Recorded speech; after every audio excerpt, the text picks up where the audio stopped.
Welcome to day 23 of our one-year Bible reading plan. Today, we'll dive into Exodus 3-5, where God calls Moses through the burning bush, gives him signs to perform, and sends him to confront Pharaoh. But Pharaoh refuses to let Israel go, making their burdens even heavier. In Matthew 15 verses 29-39 and 16, 1-12, we see Jesus performing miracles, feeding the crowd, and warning his disciples about the yeast of the Pharisees. Let's explore these powerful passages together. Exodus chapter 3. Now Moses was tending the flock of Jethro, his father-in-law, the priest of Midian, and he led the flock to the far side of the wilderness and came to Horeb, the mountain of God. There the angel of the Lord appeared to him in flames of fire from within a bush. Moses saw that though the bush was on fire, it did not burn up. So Moses thought, I will go over and see this strange sight, why the bush does not burn up. When the Lord saw that he had gone over to look, God called to him from within the bush, Moses, Moses.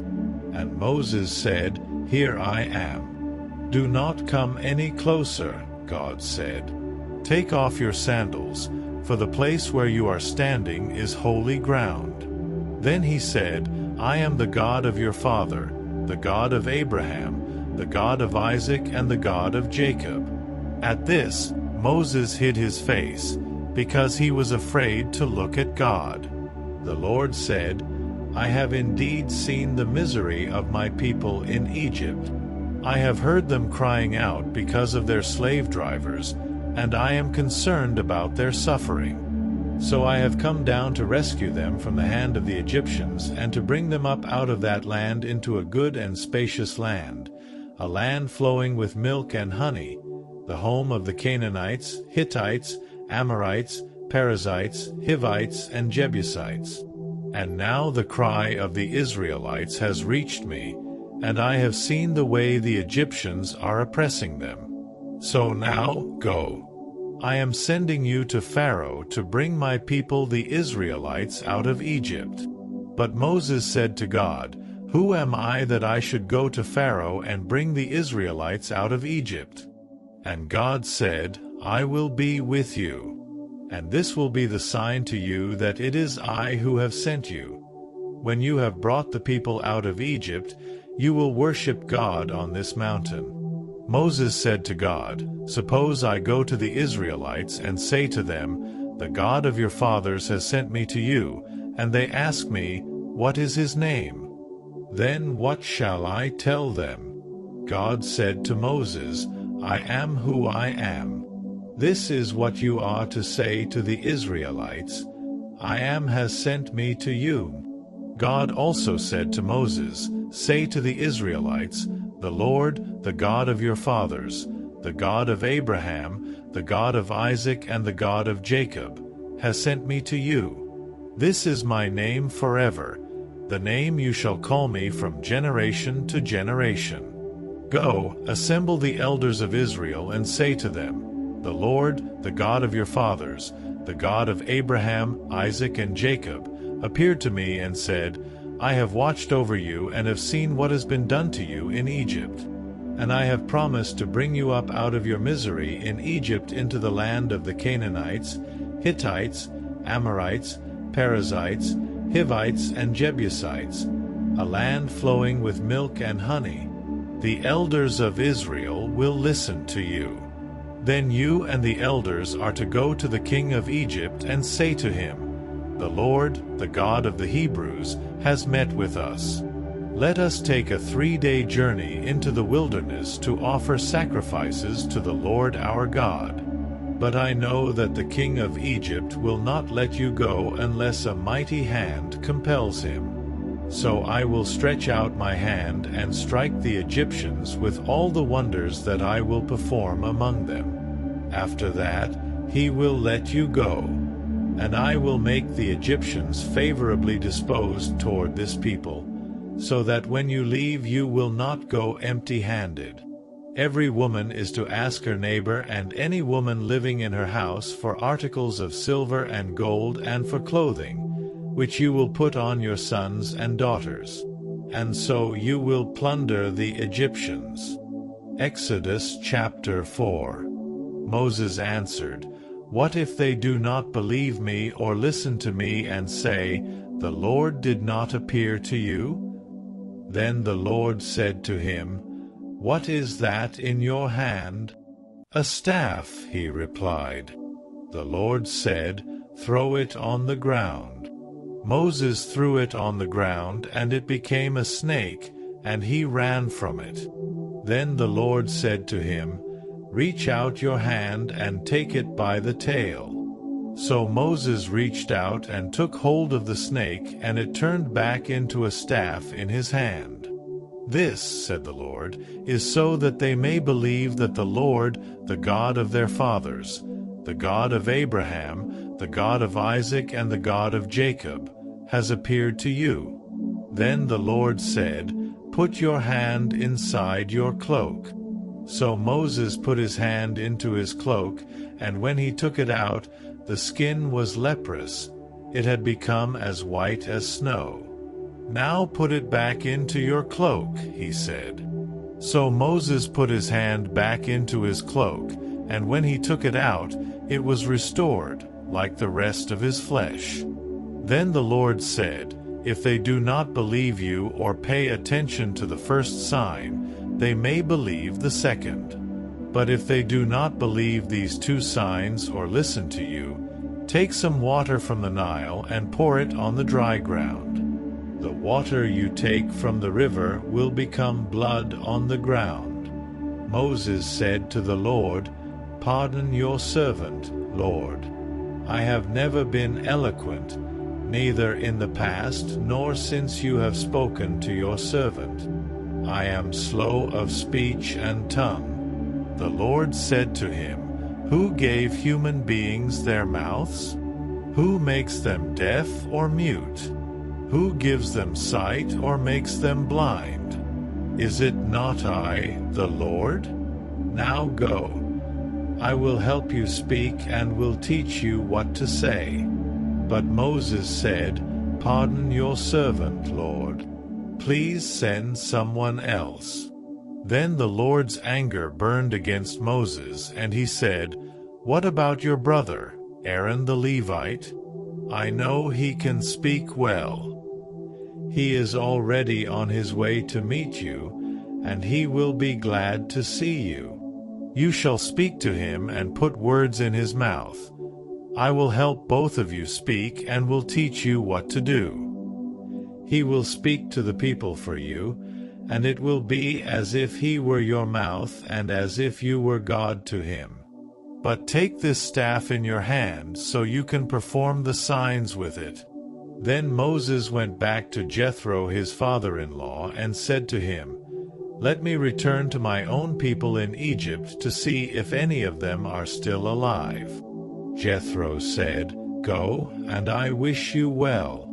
Now the Lord had said to Moses in Midian, "Go back to Egypt, for all those who wanted to kill you are dead." So Moses took his wife and sons, put them on a donkey and started back to Egypt. And he took the staff of God in his hand. The Lord said to Moses, "When you return to Egypt, see that you perform before Pharaoh all the wonders I have given you the power to do. But I will harden his heart so that he will not let the people go. Then say to Pharaoh, 'This is what the Lord says, Israel is my firstborn son, and I told you, let my son go, so he may worship me. But you refused to let him go. So I will kill your firstborn son.'" At a lodging place on the way, the Lord met Moses and was about to kill him. But Zipporah took a flint knife, cut off her son's foreskin and touched Moses' feet with it. "Surely you are a bridegroom of blood to me," she said.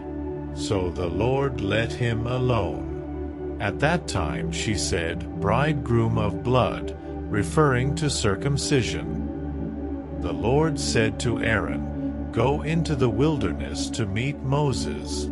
So he met Moses at the mountain of God and kissed him. Then Moses told Aaron everything the Lord had sent him to say, and also about all the signs he had commanded him to perform. Moses and Aaron brought together all the elders of the Israelites, and Aaron told them everything the Lord had said to Moses. He also performed the signs before the people, and they believed. And when they heard that the Lord was concerned about them and had seen their misery, they bowed down and worshipped. Exodus chapter 5.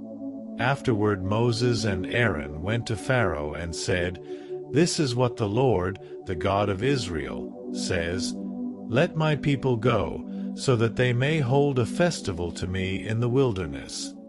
Pharaoh said, "Who is the Lord, that I should obey him and let Israel go? I do not know the Lord, and I will not let Israel go." Then they said, "The God of the Hebrews has met with us. Now let us take a 3-day journey into the wilderness to offer sacrifices to the Lord our God, or he may strike us with plagues or with the sword." But the king of Egypt said, "Moses and Aaron, why are you taking the people away from their labor? Get back to your work." Then Pharaoh said, "Look, the people of the land are now numerous, and you are stopping them from working." That same day Pharaoh gave this order to the slave drivers and overseers in charge of the people: "You are no longer to supply the people with straw for making bricks. Let them go and gather their own straw. But require them to make the same number of bricks as before. Don't reduce the quota. They are lazy. That is why they are crying out, 'Let us go and sacrifice to our God.' Make the work harder for the people so that they keep working and pay no attention to lies." Then the slave drivers and the overseers went out and said to the people, "This is what Pharaoh says, 'I will not give you any more straw. Go and get your own straw wherever you can find it, but your work will not be reduced at all.'" So the people scattered all over Egypt to gather stubble to use for straw. The slave drivers kept pressing them, saying, "Complete the work required of you for each day, just as when you had straw." And Pharaoh's slave drivers beat the Israelite overseers they had appointed, demanding, "Why haven't you met your quota of bricks yesterday or today, as before?" Then the Israelite overseers went and appealed to Pharaoh, "Why have you treated your servants this way? Your servants are given no straw, yet we are told, 'Make bricks.' Your servants are being beaten, but the fault is with your own people." Pharaoh said, "Lazy, that's what you are, lazy. That is why you keep saying, 'Let us go and sacrifice to the Lord.' Now get to work. You will not be given any straw, yet you must produce your full quota of bricks." The Israelite overseers realized they were in trouble when they were told, "You are not to reduce the number of bricks required of you for each day." When they left Pharaoh, they found Moses and Aaron waiting to meet them, and they said, "May the Lord look on you and judge you. You have made us obnoxious to Pharaoh and his officials and have put a sword in their hand to kill us." Moses returned to the Lord and said, "Why, Lord, why have you brought trouble on this people? Is this why you sent me? Ever since I went to Pharaoh to speak in your name, he has brought trouble on this people, and you have not rescued your people at all." Matthew chapter 15, 29-39, 16, 1-12. Jesus left there and went along the Sea of Galilee. Then he went up on a mountainside and sat down. Great crowds came to him, bringing the lame, the blind, the crippled, the mute and many others, and laid them at his feet, and he healed them. The people were amazed when they saw the mute speaking, the crippled made well, the lame walking and the blind seeing. And they praised the God of Israel. Jesus called his disciples to him and said, I have compassion for these people. They have already been with me 3 days and have nothing to eat. I do not want to send them away hungry, or they may collapse on the way. His disciples answered, Where could we get enough bread in this remote place to feed such a crowd? How many loaves do you have? Jesus asked. 7, they replied, and a few small fish. He told the crowd to sit down on the ground. Then he took the 7 loaves and the fish, and when he had given thanks, he broke them and gave them to the disciples, and they in turn to the people. They all ate and were satisfied. Afterward, the disciples picked up 7 basketfuls of broken pieces that were left over. The number of those who ate was 4,000 men, besides women and children. After Jesus had sent the crowd away, he got into the boat and went to the vicinity of Magadan. The Pharisees and Sadducees came to Jesus and tested him by asking him to show them a sign from heaven. He replied, When evening comes, you say, It will be fair weather, for the sky is red, and in the morning, Today it will be stormy, for the sky is red and overcast. You know how to interpret the appearance of the sky, but you cannot interpret the signs of the times. A wicked and adulterous generation looks for a sign, but none will be given it except the sign of Jonah. Jesus then left them and went away. When they went across the lake, the disciples forgot to take bread. Be careful, Jesus said to them. Be on your guard against the yeast of the Pharisees and Sadducees. They discussed this among themselves and said, It is because we didn't bring any bread. Aware of their discussion, Jesus asked, You of little faith, why are you talking among yourselves about having no bread? Do you still not understand? Don't you remember the 5 loaves for the 5,000, and how many basketfuls you gathered? Or the 7 loaves for the 4,000, and how many basketfuls you gathered? How is it you don't understand that I was not talking to you about bread? But be on your guard against the yeast of the Pharisees and Sadducees. Then they understood that he was not telling them to guard against the yeast used in bread, but against the teaching of the Pharisees and Sadducees. Today's reading reminds us that God equips those he calls and that he is always in control, even when challenges arise. It also teaches us to trust in Jesus rather than be swayed by doubt. What spoke to you the most in today's passages? Let's talk in the comments. Be sure to like, share, and subscribe, and join me tomorrow for day 24 as we continue this journey through the Bible.